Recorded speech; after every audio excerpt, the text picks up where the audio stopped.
Hey, this is Dennis, and welcome to another episode of the Grounded Reason podcast, where we talk about things like cord cutting and, general internetery.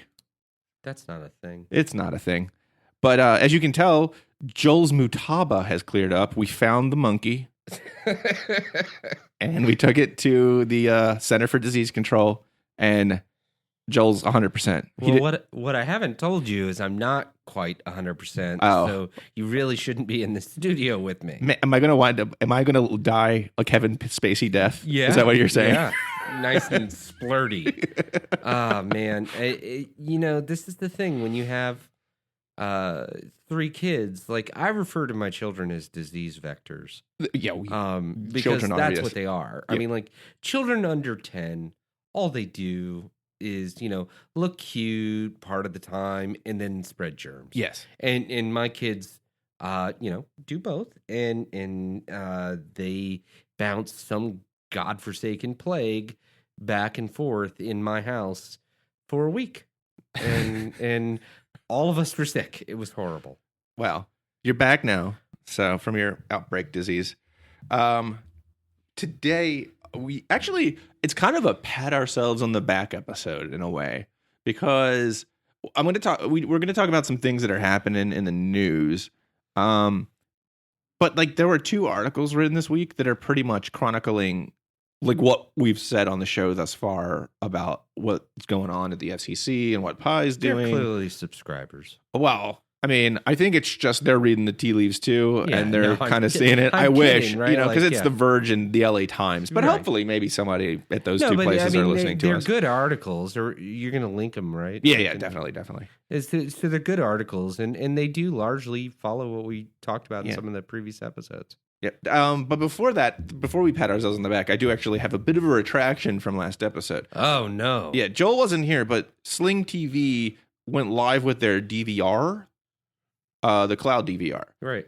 And I said that it could be used, like it was supported on Amazon Fire TV, Android devices, and Roku, which is true. The catch is you can watch on all 3 of those devices, but you can only record currently from Amazon Fire TV, or the TV stick. Oh. So, like, if you have a TV stick and a Roku and you record it on the TV stick, you can watch it with the Roku, but you can't record it with the Roku. It's just not out yet. Right. They are planning on rolling them out on other devices soon. I recently read that Apple TV, I think, is next, the 4th gen device. Makes sense. So yeah, it's like, as I said last week, it's 50 gigabytes of storage for $5 a month in the cloud, and they'll actually manage the deletes for you. So, like, if you fill it up and you watched the oldest episode, it'll delete the oldest watched episode automatically. So you don't have to sit there and, I mean, half the hassle of the DVR, if I recall, was managing the thing and getting rid of all the old episodes and all that stuff. So it looks like if you're kind of lazy about it, that it'll kind of manage it reasonably. So cool. So that's cool. I know there's a lot of people out there that are waiting for it.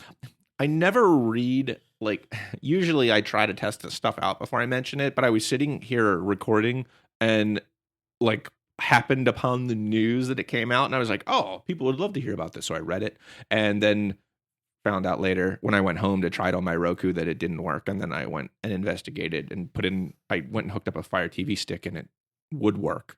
So there you go. That's what happened.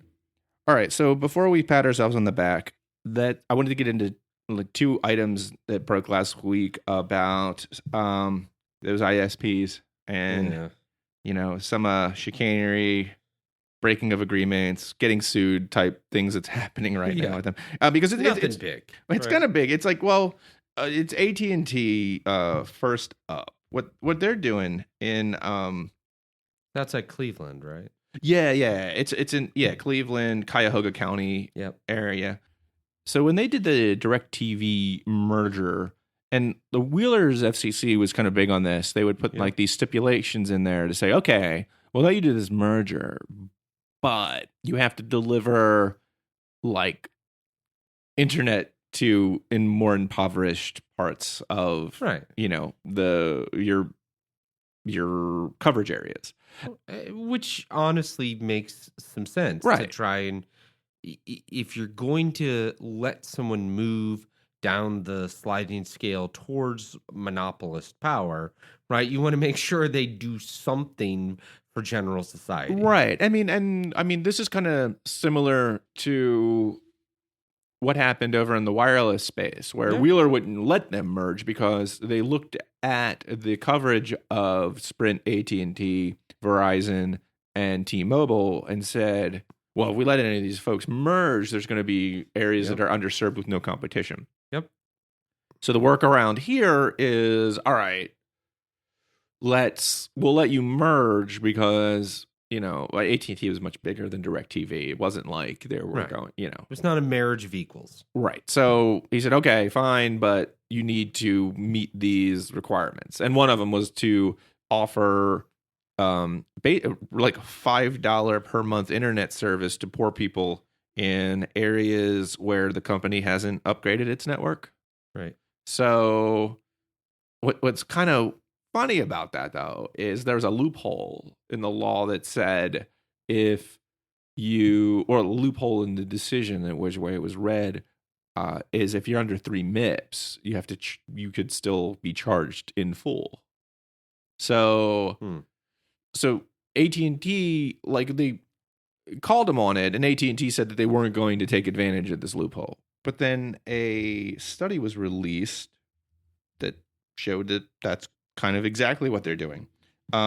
It's the National Digital Inclusion Alliance and another Cleveland group called Connect Your Community. It's alleged, because it's their study that they have systematically discriminated against lower income Cleveland neighborhoods in deployment of home internet and video technologies over the past decade. And I mean, it's in Ars Technica, like where this article's from, and they actually include a map that shows exactly what they're doing. The map is pretty. It's a pretty strong indictment. It is of what they've done. Yeah, because if you look at the map, like the most hysterical part of this is you can tell where there is some money. Yeah, because in a sea, like, it's color coded red, green, and dark green. And basically the dark green is, you got full on gigabit service possibility for gigabit service.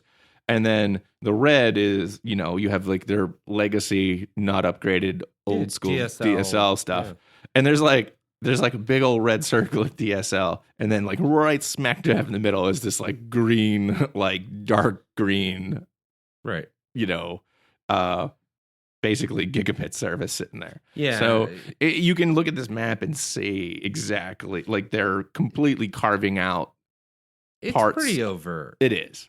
Right. And it's all, seeking margin on, like, who has the ability to pay enough for them to recoup the costs of laying infrastructure, which on its surface, right, seems like a reasonable business decision. Right. Right. One, counter to that, though, I would argue is the agreement they made with the FTC. Yeah. And then FCC. Two, was it the FCC. And two, is the treating internet infrastructure as something of akin to a public good, something of the public interest, right, is not unreasonable given the legacy we've talked about with all of our tax dollars going towards they've picked up so many subsidies on laying this stuff down. Yeah, I don't think it's obvious to see what they're doing here. I think, at least from what I've seen of the the article and the study snippets they included, and it seems pretty shady. Yeah, it what the part about it is if they upgraded those areas above 3 MIPS, they would have to give them $5. They have to comply at that right point. internet, or they would be right now they are breaking the spirit of the agreement, not the letter. Right, exactly. And that's why I say allegedly. Yeah. Because it's not like they're doing anything... They're skirting the rules. Illegal? No. They're just... I'm not sure it technically would be illegal otherwise. No, it's not. It just could scuttle... It's just shady. Yeah. It could, you know, if the FCC were to think they were running afoul of their agreement, one, they could get fined. Two, they could get penalized in other ways on future deals and so on. So, like, it wouldn't be a smart thing to do if AT&T believed the FCC had any interest in pursuing this, which they clearly don't believe that's Oh, well, yeah. Well, that's like what the director of the NDIA said. What's it? Oh, her name is Seifer. She said basically they did contact and share the report with Clyburn on the FCC. He's he's one of the Democratic appointees. He's a ranking member, right? But her Seifer's stance is basically the FCC is not going to care about this. The current FCC is not going to care about this at all. Which personally think it's a shame, but it's smart for the NDIA and other groups like this to keep their powder dry. Do your studies, build your evidence. Right. These things change over time. Yeah, and that's the thing is that just sit on it for a while. What they are going to try to do is try to work within local and state, but Ohio is still. I mean, it's fairly red. It is. I mean, it's, and the funny thing is when you have a Republican, Republican Republican at the federal level tends to be very lately, and this is like a new development. They tend to be very anti-net neutrality, pro ISP. I mean, and that's just, and I mean, I'm not trying to be a partisan here. That's just kind of that's the reality of it. But in the local level, it changes because it gets weird because internet is something that the people need and want. So you might have some areas where there are more, moderate Republicans who are okay. So they're going to still try to work within it, but it still doesn't look good at the state level. I'm thoroughly convinced that the reason why that is that when you're at the federal level, right? Like it's such a high aggregate level on decisions like this, it's very difficult for people to get their minds around the policy implications of anything that would affect that level, right? Right. But when you're talking about, say, something like what we were seeing in what's Tennessee's gig program? Oh, it's just called the gig. Yeah, it's just called the gig. Yeah, it's just called the gig. I forget where it was. That Chattanooga. Yep. Like when you start talking about things like that, where they're truly at the local level. Yeah. All of a sudden people can understand how that affects them directly, and then their representatives reflect that. Yeah, it's a more practical politics at those levels because, like, at the federal level, it's all ideology. If you look right now, it's very left versus very right. But if you go down on your local levels, there's more pragmatism. It's, And that's why when it's a bit of an exaggeration when I talk about like we in Maryland, one of the bluest blue states there is, have a Republican governor. Right. Right. And, he's okay. Right. Like, I mean, I'm not the biggest fan in the world, but I mean, there's some, like any politician, right? There's stuff that's been, terrible, and there's stuff that's been all right. Hogan's, he's got, positive things about him and negative things about him. But my point being that, when you get to the state level and even more so with the localities, these things become very pragmatic. Well, yeah. Well, especially stuff like this. Like, internet's kind of important and everyone kind of needs it. And I mean, it's all sorts of stuff. And people hate the ISPs. So it's not like you can sit there and overtly, unless you're in Washington, you can't, on a local level, you can't overtly. No, at a local level, you cannot do that. Like, oh, I love our buddy Comcast. Like that will not play well in the local election. You can't even float the ideas of things like, we got to stay out of the way so they can invest in infrastructure. You can't play Chairman Pies. I have to work on that.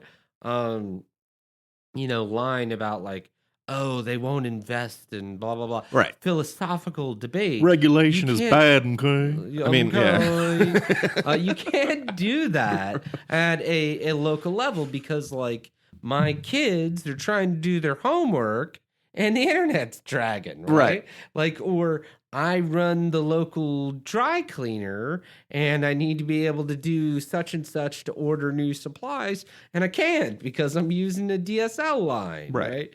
Like those things become very real. They either hit you in the pocketbook or they affect some other very practical interest you have. So, yeah, I think it's really smart of these groups to pursue things at a local level and see what they can work with their city, county, and state governments. I think there's probably room there. Yeah, I mean, if they can clear out any of the state barriers to like municipal internet, things like that, that's definitely the way to go. I mean, it's harder than it's easier to say it than it is to actually do it. Sure. Yeah. But I mean, I would work. That's the trick right now, especially in the federal climate. Definitely work your state and local levels when it comes to this stuff. Yep. Because you're not really going to get any play with Chairman Pie running the game right now. No, I don't think so. I mean, again, he's a very smart gentleman, but he's an ideologue.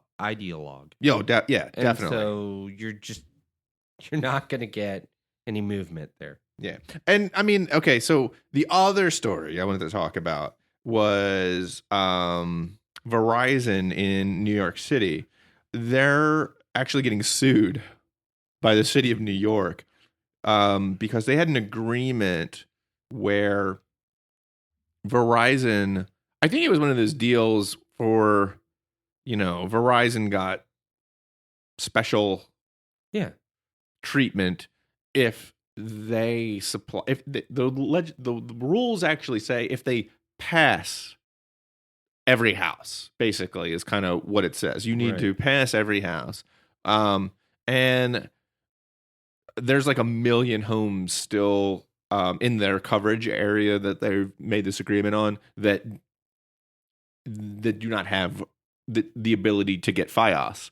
And Verizon's, I mean, and then this is still going to hit the courts. So, it's hard to say who's in the right and who's in the wrong, but they're playing this, what's the definition of pass kind of game? Well, so the way I understand it, and again, the courts will interpret it, and then we will know what the official decision is. Right. But the way I have interpreted pass is basically make us accessible. Right. Like you should be able to get Fios. Yeah. That's kind of how I would read it. Like, why would you write it any other way? Did you say Fios? Fios. Okay. Fios. Fios. It's like it's the Greek. Fios. Okay, I made that up, but I think it's pronounced Fios. I think Fios sounds more Greek than Fios, but I don't know. Who knows? Anyways, it's like one of those blah, blue. But no, so that's the way I've always interpreted those types of, I don't know, discussions when they talk about running lines, is that it's lovely that it passed 6 miles down the road from me. Well, yeah. But it didn't affect me. Well, that's the whole point. It's like if you're going to write an agreement for your service to pass a house or an apartment complex, then you're assuming that they're going to be able to provide the internet service. Yeah. Else, why would you even care? It's the intent of the agreement. Exactly. And I mean, I don't know. I mean, the courts are going to have to rule on this and see what's what. But there are some reports where, I mean, and this is alleged because it's from, media outlets where, like, the landlord of a building, where they've reported instances where Verizon wanted to get so many people signed on before they brought that service they actually in. ran the line. Yeah. But I mean, if the agreement is for you to pass every house, shouldn't you be doing that anyway? Yeah, it's moot. Yeah. Right? So, and I mean, like, let's back up for a second, right? Like 1 million households. Yeah, that's a ton.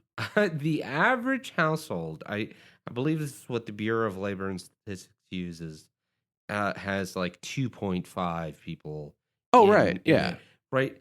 You're talking that's 2.5 million people. Yeah, that is a gigantic. You're almost at 1% of the households in the country at 1 million. Because I mean, there's really especially when you're talking about like the last I checked, it was like 117, give or take, million households in the U.S. So you're close to like 1% of U.S. households are getting the shaft here. Yeah, I mean, this is the thing. You play around with New York, and you make a mistake there. The numbers are so big, right, that like percentage-wise, you can make a small, quote unquote mistake, and the real number is gigantic.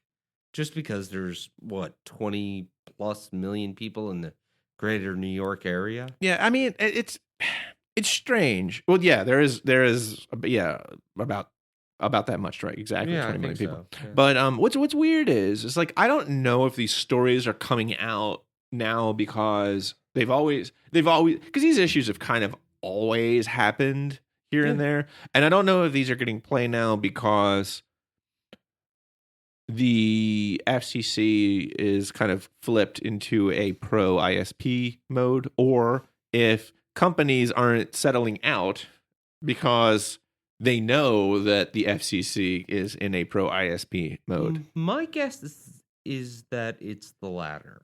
I would think, that's probably what's happening. I think if you're under Wheeler's administration and, Cuyahoga report comes out, AT&T is probably going to do something to clean that up. Or Verizon. And then in this situation, Verizon's going to be like, okay, maybe we'll figure this out.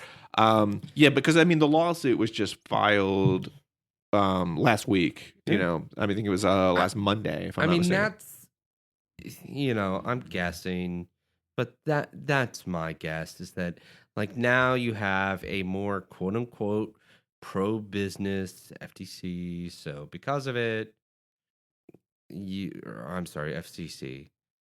So because of it, you end up in a situation where companies are not so quick to try and square these things up because they know the regulators aren't coming. Right. They figure they'll just take their chances and see what happens. So it's smart, in my opinion, again, to, keep it in the localities and, bounce things through the courts when you can. Because, the courts are totally separate from the regulatory bodies. Yeah. And if you have a standing contract, effectively, with like your locality and any of these ISPs, well, you've got grounds, or as they say, like as my lawyer wife would say, standing. Oh yeah, that's like the one. That's the word. You legal have term. You have to have standing. I know that writ of mandamus. Oh, you got me beat. I can't tell you what that is. I think it has. I just know it's something. Dude, you can't make me laugh. I just got over a cold. I'm gonna. No, I think it has something to do with the courts, basically compelling a federal agent to do something. But don't quote me on that because I'm not a lawyer. But it's something like that. I was pre-law for half a semester, and that's all I learned. Dennis's legal review. Meanwhile, on another podcast. Yeah. So. It's pat ourselves on the back time. Oh, yay! Because the LA Times actually, oh no, of course, as always, put it in the show notes. The LA Times put an article together of all of the pro-business, pro-ISP stuff that like, and Ajit we Pai has should done. be careful about like how we say that in the future, because like pro-business is fine. right. And It's shill. He's a shill. Yeah. Right? Well, here's the thing. There's pro-business where you're, supporting general industries and here and there. And then there's different, though. It's different when you're saying pro-telecom or pro-ISP. Yeah, because it's not pro general business. Right. It's pro like 5 companies. Yes, exactly. And that's the difference that we really need to draw here, because I mean, personally, I am very pro-business. Yeah. But I'm pro mom and pop business and mid-sized business and large business. Right. I'm not pro a handful of companies running the whole communications infrastructure. Right. I think that's bad. Extremely bad. And to sit there, I mean, and I have, conservative friends who understand this, that are very yes, of course, we're very, regulations are bad in most cases where there's competition. But when it comes to ISPs and communications, there isn't a lot of communication. So regulation is kind of necessary. Right. I mean, you can sit there and that ideology works when you have enough players in the market. The ideology completely breaks when you don't. Yeah. Well, and I think from what I've read, that's what the article's alluding to. Oh, it does. Right? It definitely does, because it gets into, it gives you a rundown of Chairman Pai's greatest hits. His stance. Right. And there's and lots of stuff. And it's really, I mean, not to toot our own horns, but it's like they listen to the podcast. Oh, I'm sure they do. Of course. Because the LA Times totally tunes into us. Because that's what it is. Because they get into his privacy stance, where he basically said, well, we can't support these privacy rules because the FTC is harder on Facebook, and they're not as hard on Facebook and Google, so we can't put those rules on AT&T and Comcast. Yeah, that's the one that honestly blew my mind the most. Well, and actually the other article on Verge gets way into this kind of deep, because and we'll get to that in a second. But I mean, I've mentioned this countless times on the podcast. There's a total difference between the ISP, who has complete view of everything you do. Yeah. And then all of these services that are out there that only have view of what you do if you use their service. Right. Like Facebook has, if I don't have a Facebook account, let's use a very simple example. Right. If I don't have a Facebook account, Facebook has no idea what I'm doing. Exactly. Period. Point blank. Right. Right?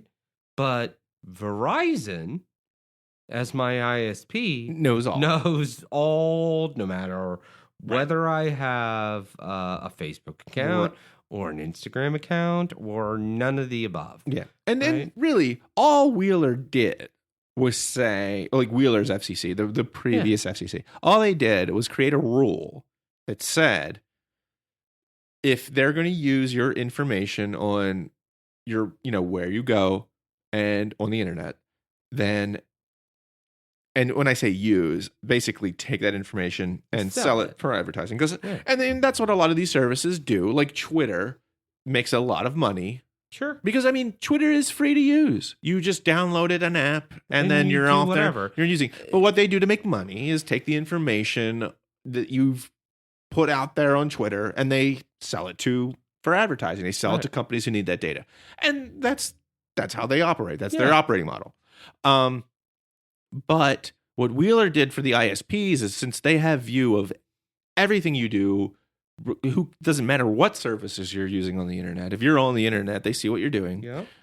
Wheeler's FCC said that they have to provide an opt-in for using your data. So not an opt-out, but an opt-in. So they show you and they say, we would like to use your data for advertising. Do you agree or disagree? You have to click yes for them to use your information. Right, it's an affirmative action. Right, because that takes time. That takes an effort. You have to actively do something for them to use your information. Yeah. Well, Ajit Pai doesn't like that at all because his buddies over at the ISPs are going to be losing money. Of course. So he wiped those out clean. And like they actually, I've heard it referred to as the Friday Night Massacre.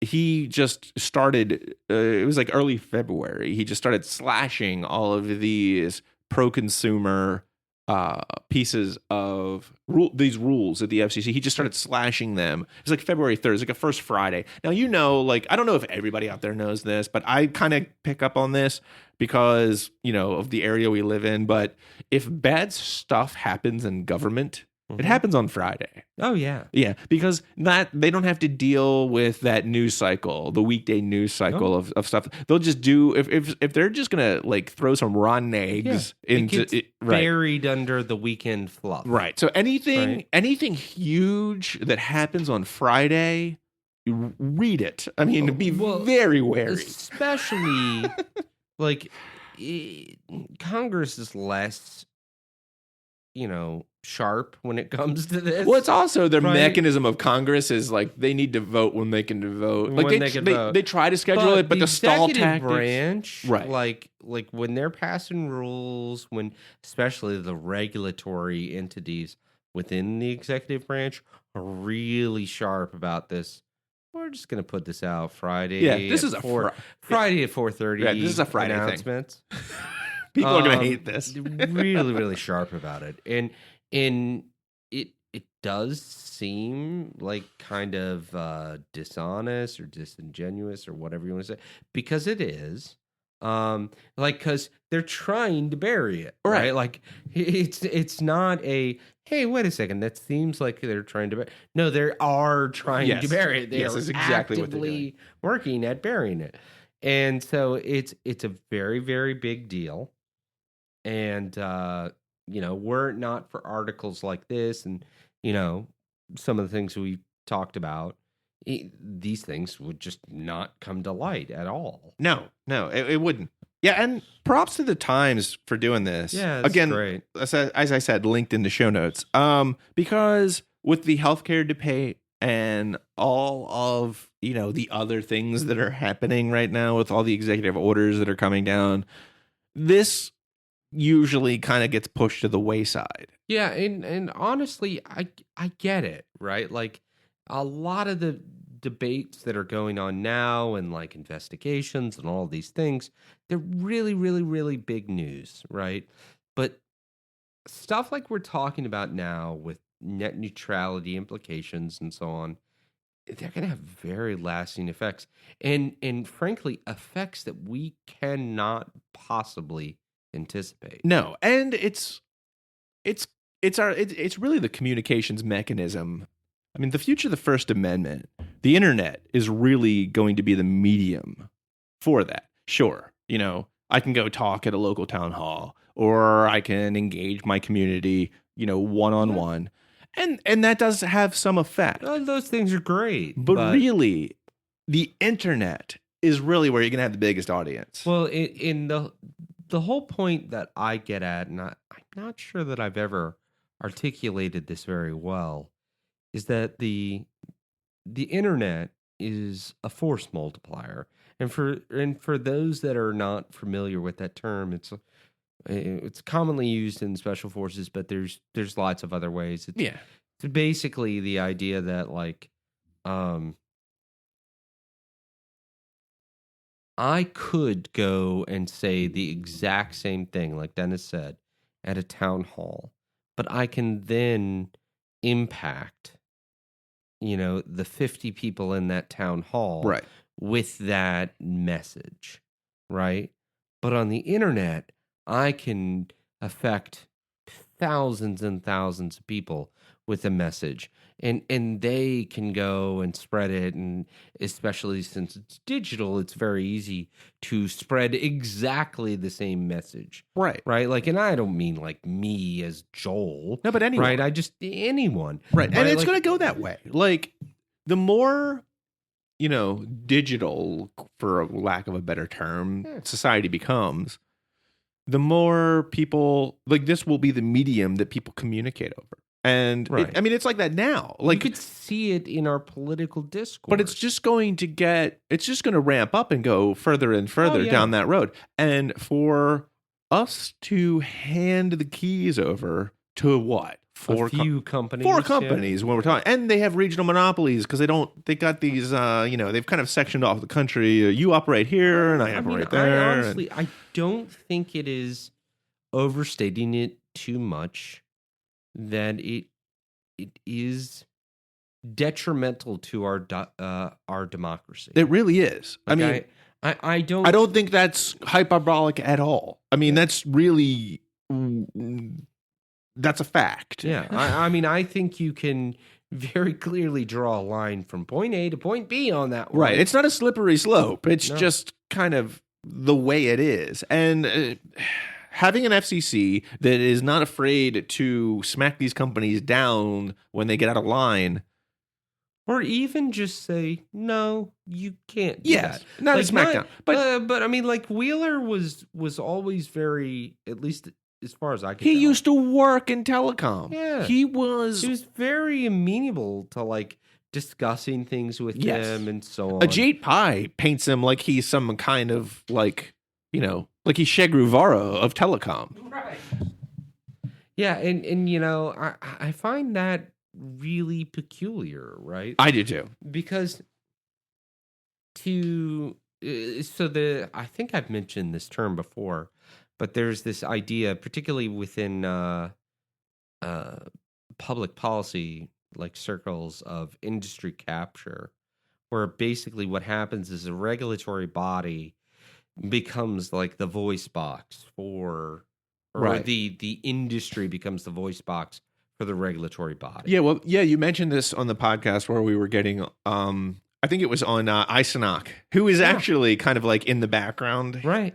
With a lot of this stuff. And so you can see that happening here, where it's like, hey, I get it. The ISP they have interest and they're important, right? Like, I don't mean to constantly bash them. It's to counterbalance the constant kowtowing that's going on with the FCC.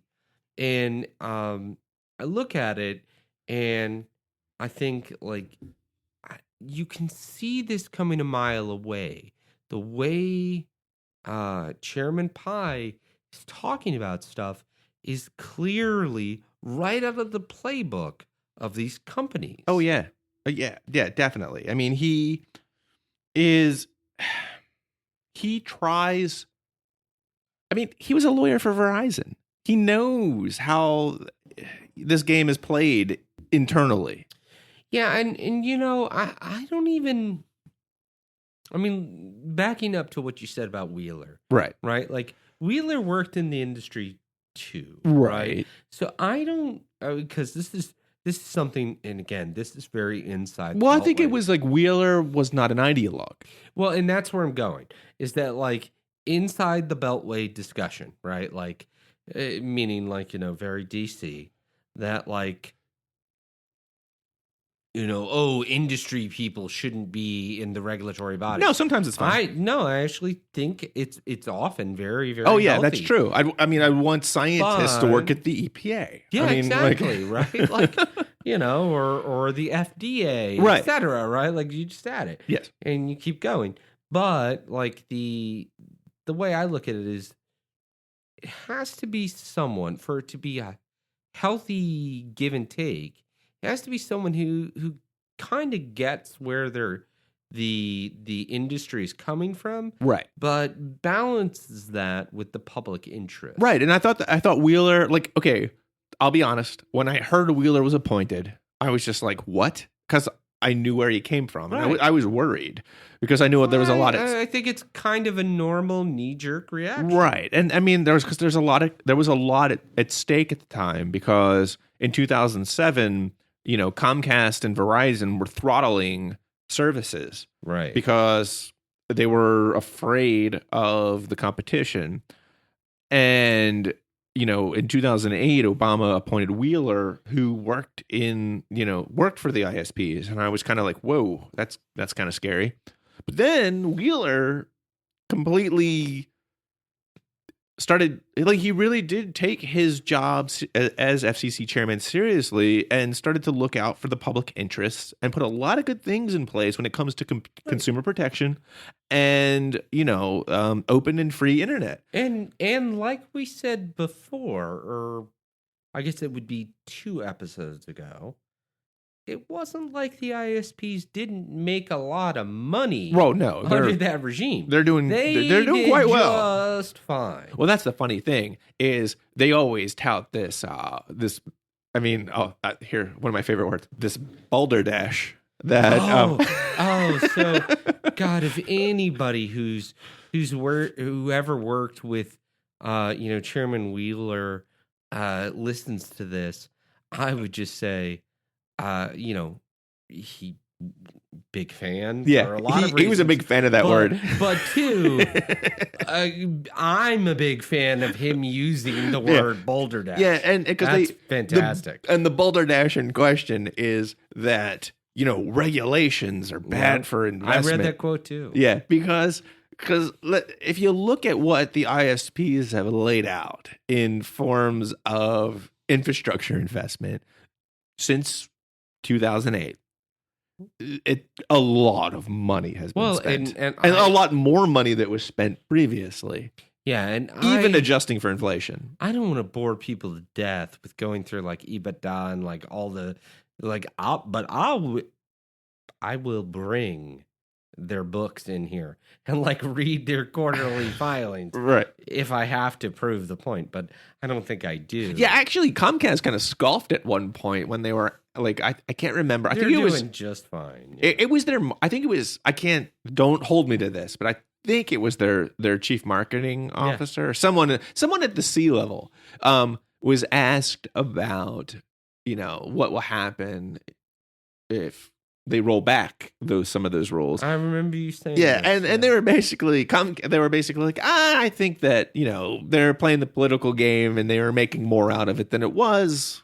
We'll be fine either way. It's kind of the quote. And the difference is they'd make I'm trying not to curse, but a very, very big pile of money. Yes. Versus you're trying to say a shitload of money, aren't you? Yes, a shitload of money versus shitload versus a crap load. Yeah. Right? Well, I'll mark it clean anyway. Yeah. Shit. We all shit. Yeah. Yeah. So I just wanted to kind of throw this article out here. 1, because it's a great synopsis of what's been happening under Pi. 2, it pretty much reiterates everything we've said it makes time we bring up Pi. The 2 of us yelling at the rain feel good about it. It does. It gives me a warm, fuzzy feeling that, hey, we're pretty right about this stuff.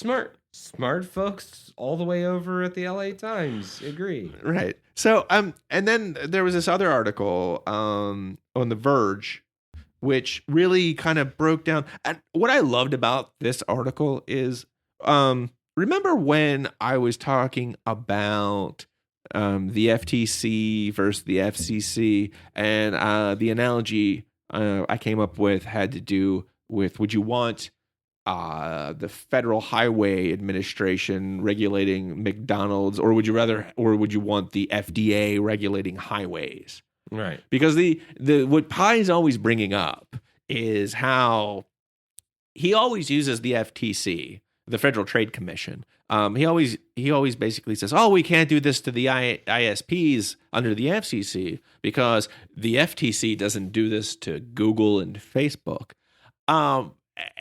And like I said, it's like would you want the FDA regulating roads? Because you have to drive up to the McDonald's drive-through. It's the roads versus the restaurant. Yeah, and this article that The Verge did, and I'll put it in the show notes as well.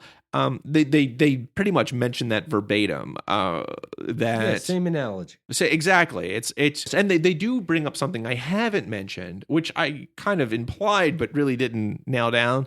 And that is when you have an ISP.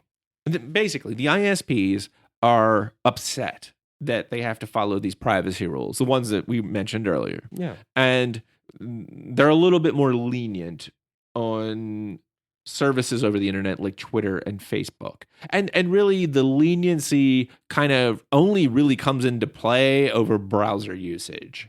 Yeah. Because they all have to play this. They actually, the FTC and the FCC play by the same privacy rules, except that the FCC doesn't have to prove mass customer harm, because that's one thing under the FTC rules. Like if Facebook were to do something that was anti-consumer, they would have to show the people bringing this case up would have to show that it affected many consumers. Right. It's not that way at the FCC. If the FCC feels as though something is going to be detrimental to consumers, it's inherent if you're talking about the infrastructure of the internet. It is. It really is.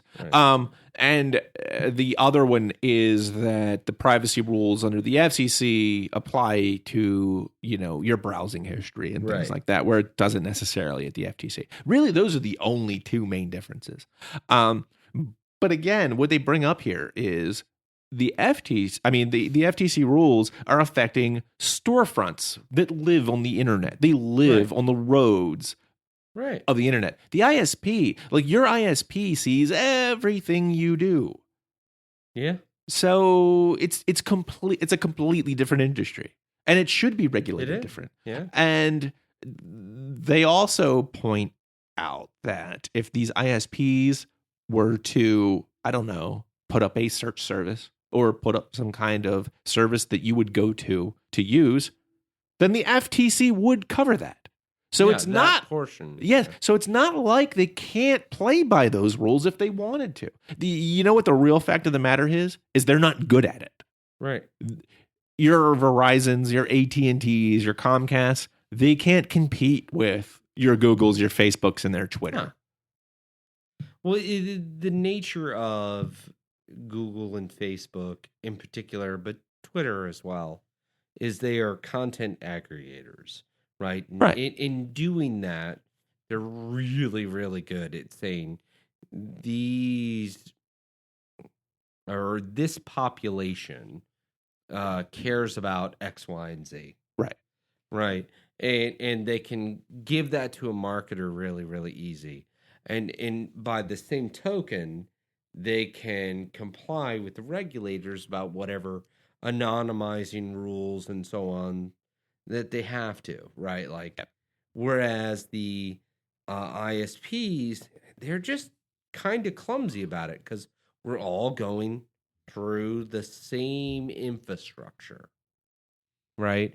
And if we're going through the same infrastructure, it is at least from their perspective, a more difficult task to say Joel does X, Dennis does Y.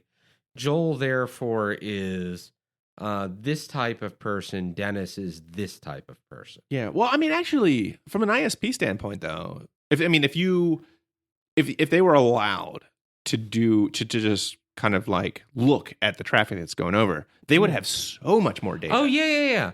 I don't mean that they wouldn't have more data. I mean that they are not in the habit of it because it is not inherent in the. Like, I accept when I use Facebook that they know that information about me. Yeah. If you're going to go out there to some service, because it's free for you. It's part of the bargain. Right. It's free for you to use. And if something is, there's no such thing as a free lunch. Yeah. I'm paying for it in a different way. Exactly. And that way is. The ISP, I'm laying down cash. Exactly. And for them, they don't get to double dip. No. And that's the thing that really frustrates me with Pi is he had the gall to say that the privacy rules were going to confuse users. Like, well, we are dumb. But still, I mean, no, that was sarcasm, man. We're not dumb. But it's just for him to say that. It's just so craven, and it's bad, right? Like, this is our public representative, right? Like, he's the guy in our corner right now when it comes to because that's the FCC's job. Like it or not, it's their job to protect us when it comes to the ISPs taking advantage of consumers. Right. And he is completely siding with the other team. Yeah, and like, I guess probably where I was going with the, we're dumb. Right. Right? Like, is let us make that call, man. Seriously. You don't know what the American consumer is able to understand. Not. Yeah. You read it. It's really, you read a line and click a button. Right. Does he really think that little of the American population? Yeah, well, I asked and answered, as an attorney might say, right? Like, yeah, he clearly does. And so my point is, like, I don't think he should be in a position. Now, clearly he is, but I don't think he should be in a position to make that judgment for 330 million people. No, and really, to them to put the opt-in form, that's a referendum. It's a public referendum. That's democracy in its purest form. Yeah. I do not think that any chairman, whether it's him or anyone else, should be able to say that, like, oh, yeah, I know what consumers want. No, consumers know what they want, right? Because there's hundreds of millions of us, and we all want different stuff. So let us figure it out. Right. So, I mean, really, that's all we got this week.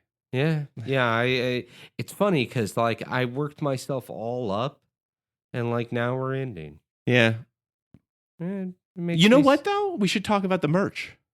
Oh, yeah. That's a great idea. Yeah, we put together, if you want a Grounded Reason podcast t-shirt, then all you have to do is go to groundedreason.com/store, and you can get a fine looking t-shirt. Hey, I would love to see someone else out there wearing one. Yeah, because currently I'm wearing one. Currently, Joel and I are the only two people right wearing these t-shirts. I get it, guys. Like, part of what this podcast is about is saving money and everything. So if you can't do it, you can't do totally it. Get it. But if you could do it, love to see the support. Like, one, it makes it easier for us to continue doing this because we have to convince our wives that. Yeah. Like, if people are buying maybe a handful of t-shirts a week, I think that'd probably be even enough to convince our wives that we can keep doing this. Sale. Right, exactly. We can do it. Right. Hey, look, honey, we sold 10 t-shirts. Oh, right. Isn't that cute? So, look, it's like, let Joel and Dennis get together and have their t-shirt business. Right, yeah. And so, hey, guys, if you're up for it, right, great. If you're not, I totally understand. Please just keep listening, subscribing, all of those. Oh yeah, because things. Really, that if you don't want to buy a t-shirt, or you can't, you don't have the extra scratch right now, then leave a review, subscribe. Those are just as appreciated. But t-shirts. Dennis did a really good job designing them, and I will tell you, they offer them all the way up to double extra fat. Actually, like my size. No, well, they actually go up to 4X. What? Yeah, it's crazy. I had 2X, and I thought no one could possibly have to wear a shirt that big. No, and they're not. They're good too. I mean, they're good shirts. Yeah, I bought one myself, and hey, stay tuned. We don't have it up yet, but we are putting together a Patreon page.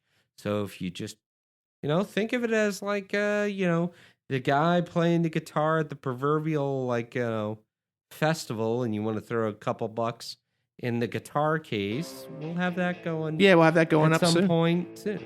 Yeah. So, I mean, if anything, it's really just a way to show our wives that what we do is worthwhile once a week. Yeah, at least to keep everyone from getting angry at us. Exactly. So, and as always, you can follow us on Twitter at Grounded Reason, or you could send us an email at podcast@groundedreason.com. Those are appreciated too, so. Yeah, no, absolutely.